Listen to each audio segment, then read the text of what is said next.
Bonsoir à tous. Plus de 2000 personnes ce matin aux obsèques de François Patria à la collégiale Notre-Dame de Semur en Ossois.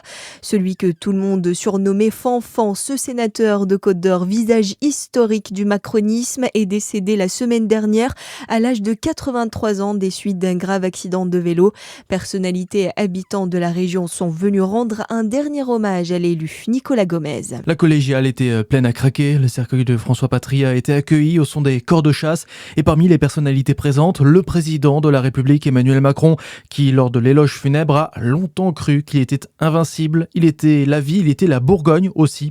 Étaient aussi présents les anciens premiers ministres, François Bayrou, Gabriel Attal et Elisabeth Borne, ainsi que le président du Sénat, Gérard Larcher.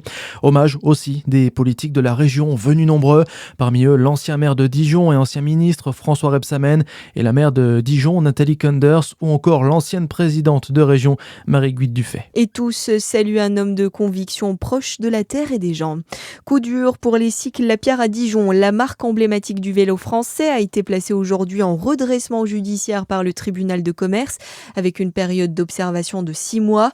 Fragilisée par les difficultés de sa maison mère néerlandaise Axel et par la crise du secteur, l'entreprise cherche désormais un repreneur. 106 emplois sont menacés sur le site dijonnais.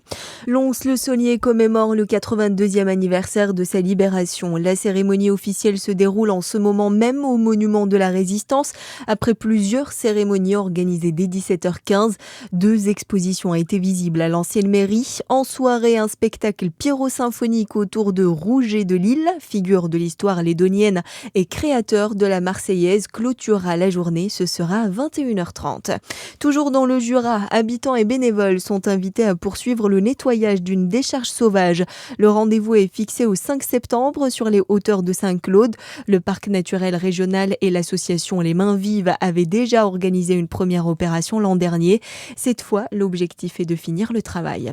Dans le reste de l'actualité à Poma, dans l'Aude, les enfants feront leur rentrée mardi prochain, mais pas dans l'école de la commune, en partie détruite par la tornade d'hier. C'est ce que vient d'indiquer le préfet sur place. Il précise qu'aucun blessé n'inspire de l'inquiétude. Ils sont 20 au total à avoir été hospitalisés. Une campagne d'affichage contre les violences faites aux femmes dans 450 aires d'autoroute. Elle a été lancée aujourd'hui par Aurore Berger, ministre déléguée en charge de l'égalité entre les femmes et les hommes. Plus de 11 000 agents seront également formés afin de mieux détecter les victimes de violences.